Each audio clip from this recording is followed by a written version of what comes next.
안녕하세요. 사랑하는 성도님, 은혜의 주님이 우리와 함께 하십니다. 우리와 함께 하시는 주님을 찬양합니다. 기도합시다. 하나님 감사합니다. 오늘도 저희들의 삶이 하나님 앞에서 아름답고 거룩한 삶 되기 원합니다. 매일매일 주시는 말씀이 저희들에게는 은혜와 생명의 말씀, 저희들의 삶을 복의 길로 이끄시는 자비로우신 하나님의 사랑의 말씀으로 다가올 수 있도록 저희들을 깨우쳐 주시고 인도하여 주시옵소서. 예수님 이름으로 기도합니다. 아멘. 네, 오늘 말씀은 출애굽기 22장 16절에서 31절입니다. 사람이 약혼하지 아니한 처녀를 꾀어 동침하였으면 납폐금을 주고 아내를 삼을 것이요, 만일 처녀의 아버지가 딸을 그에게 주기를 거절하면 그는 처녀에게 납폐금으로 돈을 낼지니라. 너는 무당을 살려두지 말라. 짐승과 행음하는 자는 반드시 죽일지니라. 여호와 외에 다른 신에게 제사를 드리는 자는 멸할지니라. 너는 이방 나그네를 압제하지 말며 그들을 학대하지 말라. 너희도 애굽 땅에서 나그네였음이라. 너는 과부나 고아를 해롭게 하지 말라. 네가 만일 그들을 해롭게 함으로 그들이 내게 부르짖으면 내가 반드시 그 부르짖음을 들으리라. 나의 노가 맹렬함으로 내가 칼로 너희를 죽이리니 너희의 아내는 과부가 되고 너희 자녀는 고아가 되리라. 내가 만일 너와 함께한 내 백성 중에서 가난한 자에게 돈을 구워주면 너는 그에게 채권자 같이 하지 말며 이자를 받지 말 것이며, 내가 만일 이웃의 옷을 전당 잡거든 해가 지기 전에 그에게 돌려보내라. 그것이 유일한 옷이라. 그것이 그의 알몸을 가릴 옷인즉 그가 무엇을 입고 자겠느냐. 그가 내게 부르짖으면 내가 들으리니 나는 자비로운 자임이니라. 너는 재판장을 모독하지 말며 백성의 지도자를 저주하지 말지니라. 너는 내가 추수한 것과 내가 짜낸 즙을 바치기를 더디하지 말며 내 처음 난 아들들을 내게 줄지며 내 소와 양도 그와 같이 하되 이레 동안 어미와 함께 있게 하다가 여드레 만에 내게 줄지니라. 너희는 내게 거룩한 사람이 될지니 들에서 짐승에게 찢긴 동물의 고기를 먹지 말고 그것을 개에게 던질지니라. 아멘. 자, 오늘 말씀은 이제 이스라엘 백성들이 하나님 앞에서 어떻게 공동체로서 살아가야 할지 이제 몇 가지 주제에 관한 말씀입니다. 자, 16절에서는 약혼하지 아니한 처녀를 꾀어 동침하였으면 납폐금을 주고 아내를 삼아라. 자, 그래서 처녀를 꾀어라고 하는 이 표현을 통해서 일단은 이것이 성폭행은 아니다. 그러나 서로 일종의 합의가 있긴 했지만 사실은 그 여인에 대해서, 여성에 대해서 뭐라고 할까요?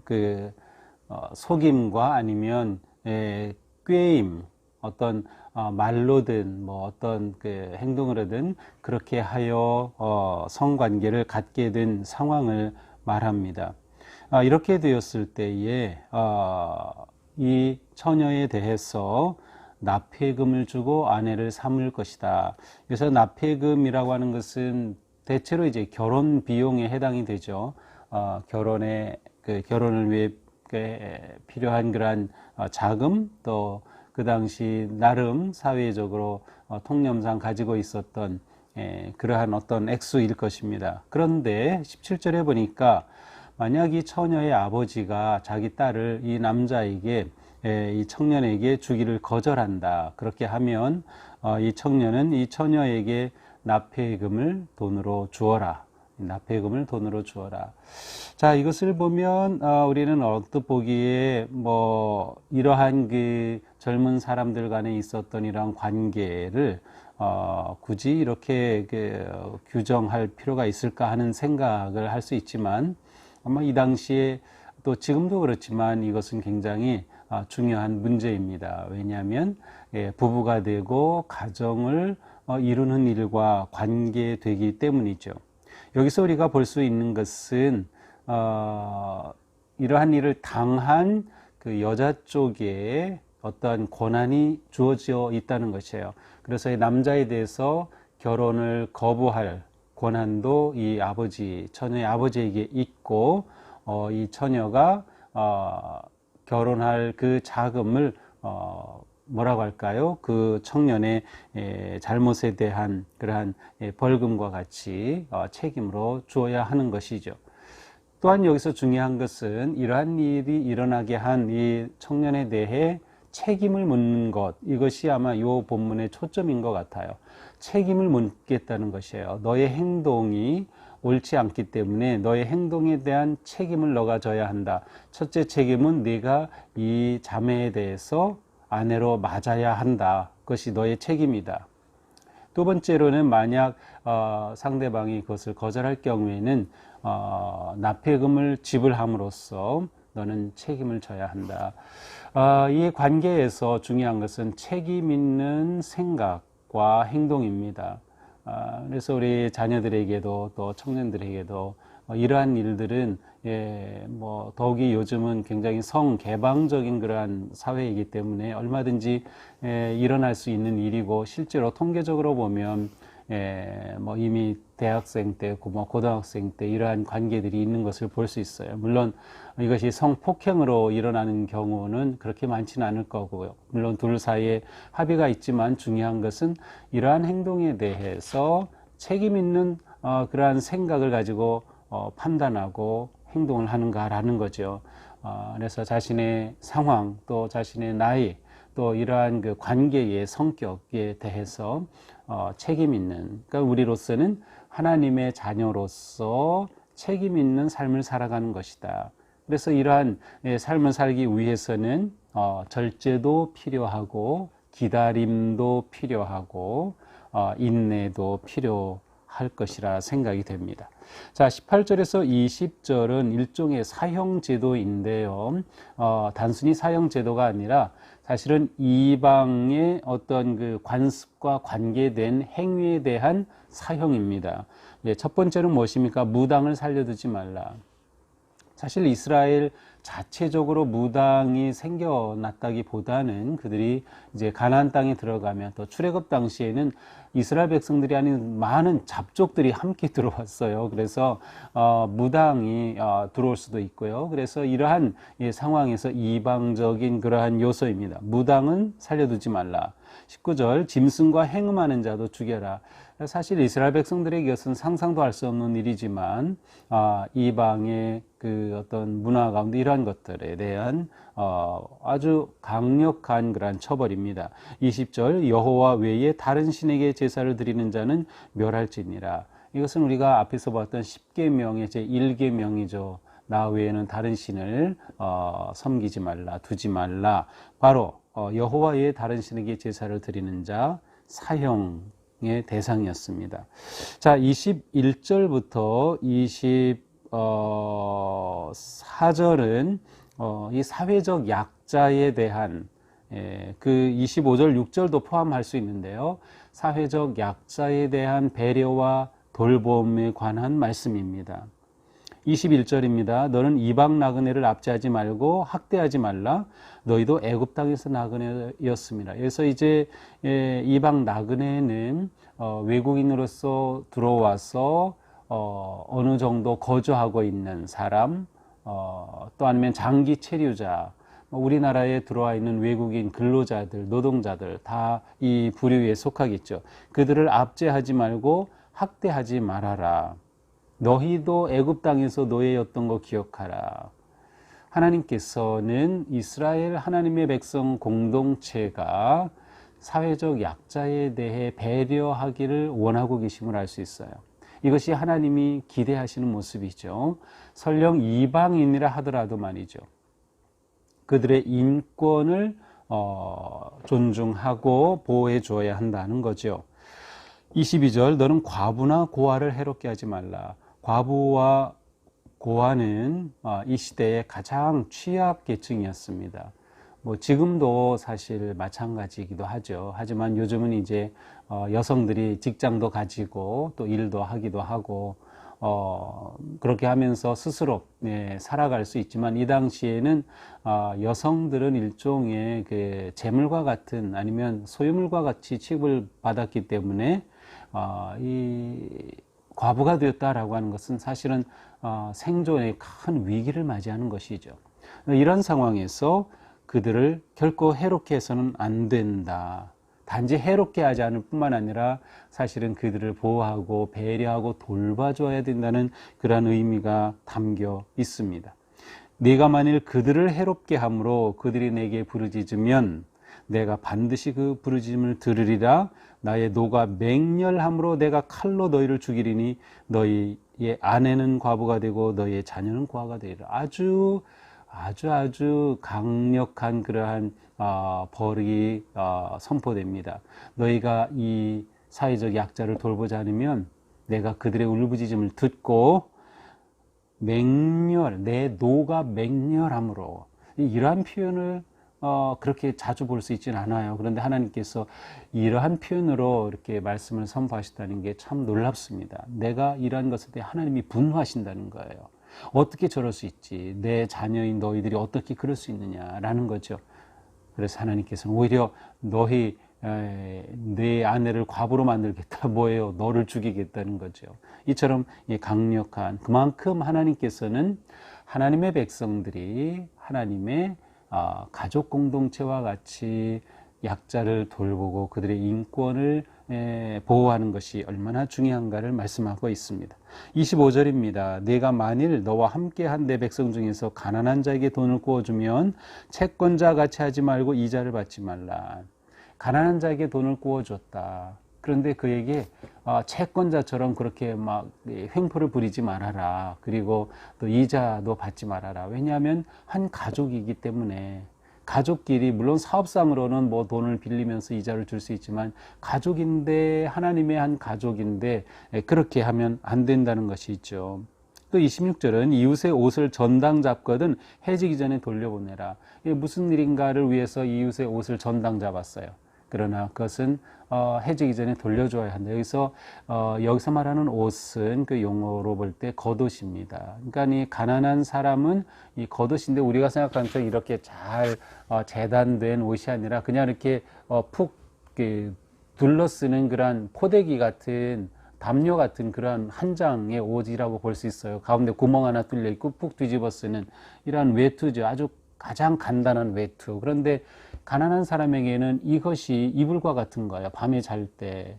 그런데 이것을 전당 잡았다면 해지기 전에, 자기 전에 돌려주어서 이 가난한 사람을 보호해야 한다라는 것이죠. 그것이 유일한 옷이다. 그렇죠. 이 사람이 가난한 자임을 말해줍니다. 그의 알몸을 가릴 옷인즉 무엇을 입고 자겠느냐. 나는 자비로운 자다. 하나님은 자비로운 하나님이다. 그러니 너는 이렇게 가난한 자에게 함부로 해서는 안 된다. 28절, 너는 재판장을 모독하지 말며 하나님의 백성의 지도자를 저주하지 말라. 여기서 재판장은 엘로힘인데 사실은 복수형입니다. 그래서 이제 세 번역에서는 하나님을 모독하지 말고 백성의 지도자를 저주하지 말라, 이렇게 번역이 됐어요. 엘로힘 하나님이란 단어거든요. 근데 여기서 이제 재판장으로 번역이 되어 있는데, 어쨌든 여기서 말하려고 하는 것은 지도자를 존중하라는 것이죠. 이제 여기서 지도자는 왕이 아닌 요즘으로 말하면 선출직이라고 할 수 있어요. 왕은 계승되는 것이지만 여기서는 이렇게 세워진 지도자, 뭐 장로라는 의미도 이 당시 그 사회 체계를 볼 때 가지고 있고요. 사회적으로 어떤 지도자의 위치에 있는 자를 저주하지 말라라는 것이죠. 29절, 내가 출산한 것과 짜낸 즙을 바치기를 더디하지 말며 처음 난 아들을 내게 줄지며. 출애굽기 이제 13장에 가서 보면 하나님께 드릴 것이 있어요. 그것은 소출의 첫 번 소출을 드렸어요. 그리고 자녀를 낳아도 첫 아들은 하나님께 드리는 거예요. 그래서 이 첫 아들은 하나님의 소유다라고 하는 그러한 개념이죠. 사실은 11조의 개념도 이것과 어느 정도 연결이 되어 있는데, 우리가 얻은 모든 재물이 있는데 그 중에 하나님께 드림으로 모든 것의 대표성을 띠는 거예요. 10분의 1을 하나님께 드리지만 모든 것이 하나님께 드려졌다라고 하는 그러한 의미가 담겨져 있는 것이죠. 그러므로 바로 하나님께 이렇게 바치기를 더디하지 말라. 하나님께서 정하신 규례를 감사와 기쁨으로 지켜라 는 것이죠. 소와 양도 그같이 하여라. 31절 너희는 내게 거룩한 사람이 될지니 들에서 짐승에게 찢긴 동물의 고기를 먹지 말고 그것을 개에게 던질지니라. 좀 갑자기 엉뚱한 내용이 들어온 것 같기는 합니다. 너는 거룩한 사람이 되어야 된다. 그런데 들에서 어떤 짐승을 찢긴 동물을 잡아 주었다 하면 그것 갖다 먹지 말아라. 그 고기 먹지 말아라. 그것은 그냥 개에게 던져라. 성별된 삶을 살아야 한다는 것을 말하죠. 성별된 삶. 물론 여기에 의학적인 의미를 부여하는 경우도 있어요. 또 이스라엘 백성들에게 이제 그 레위기 등에 보면 음식 규례 등이 있죠. 그런데 부패하기 쉬운 또 기름기가 있고 한 그런 것들에 대해서 그 당시에는 요즘처럼 냉장, 냉동 아니면 보관하는 방법이 사실은 없었기 때문에 음식에 대해서 주의하고 어떠한 그 균이나 어떤 그 위험으로부터 보호하기 위한 그런 의미도 담겨 있었을 것입니다. 여기서 중요한 것은 성별된 삶을 살라라고 하는 것이죠. 자, 오늘 말씀을 보면서 우리는 먼저 구별된 삶을 살아야겠구나 하는 깨달음을 얻습니다. 구별된 삶. 우리는 매일매일 살아갈 때 내가 그리스도인이다라고 하는 정체성과 의식이 매우 중요합니다. 그런데 그리스도인이란 어떻게 또 표현할 수 있는가 하면 물론 의미상으로는 예수 그리스도를 믿고 구속의 은혜로 하나님의 사랑으로 구속함을 받은 그러한 백성들, 예수님을 주님으로 고백하는 자들을 그리스도인이라고 말할 수 있지만 한편으로 그리스도인의 삶은 일반적인 세상과 구별된 삶을 산다는 것이죠. 그런데 이 구별된 삶이 어떻게 드러나야 합니까? 더 자비로운 삶으로 나타나야 하는 것이에요. 다시 말하면 더 사랑의 삶으로.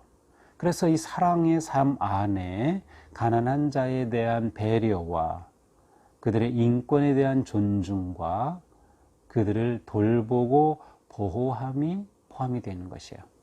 하나님을 사랑하고 이웃을 사랑함이 모든 계명의 중심이듯이 바로 이 범주에 들어가는 것이죠. 그러니까 우리는 하나님이 자비하시다. 자비하신 하나님은 우리가 그렇게 자비롭고 선하게 살기를 원하신다. 그것도 아주 강렬히 원하시는 거예요. 그래서 우리가 함께 살아가는 믿음의 공동체 안에 이렇게 소외된 자가 있어서 안 된다. 버림받은 자가 있어서도 안 된다. 고통당하는 자가 있어서도 안 된다. 서로 돌보는 거죠. 서로 돌보는 겁니다. 사실 이스라엘 사람들은 전 세계적으로 상권을 쥐고 있고 연예계 모든 면에 어떤 두각을 나타낸다고 하는데 이 이스라엘 사람들은 세계 어디에 나가 있어도 자기들끼리 엄청 도와줍니다. 서로 물고 뜯고 하는 법이 없어요. 이 말씀을 지키는 거죠. 자기 형제들에 대해서 가난한 자가 없도록 고통당하는 자가 없도록. 자, 이러한 그 하나님의 말씀은 오늘날 우리들에게 아주 중요하고 정말 의미 있게 다가옵니다. 우리가 이 힘든 시대를 살아가지만 이러한 사회 속에서도 우리가 배려하고 돌보고 특별히 사회적 약자와 고통당하고 어려움 가운데 있는 사람들을 돌보는 성도가 되고 교회가 된다고 하는 것이 매우 중요하다. 이것은 우리가 구별된 존재로 살아가는 방식이 되기 때문입니다. 오늘 하루 우리가 살아갈 때 내가 도와야 할 사람은 혹시 있지 않을까? 혹시 내가 외면하여 고통당하는 사람은 있지 않을까? 내 손길이 필요한 사람, 내 돌봄이 필요한 사람은 혹시 누가 있을까를 생각해 보면서 전정 구별된 그러한 거룩한 삶으로 오늘 하루를 아름답게 빛내는 그러한 복된 성도들이 되기를 주님의 이름으로 축복합니다. 기도합시다. 하나님 감사합니다.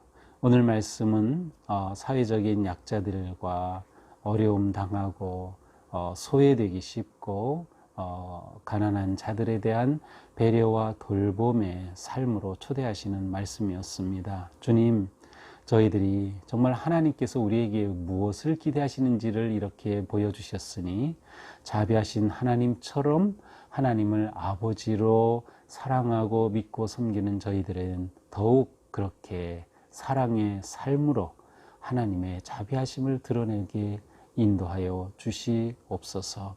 저희들의 삶이 구별된 삶, 사랑의 삶으로 구별된 거룩한 삶에 승리하도록 오늘도 용기를 주시고 결단을 주시고 또 그렇게 섬길 마음과 뜻을 부어 주시옵소서.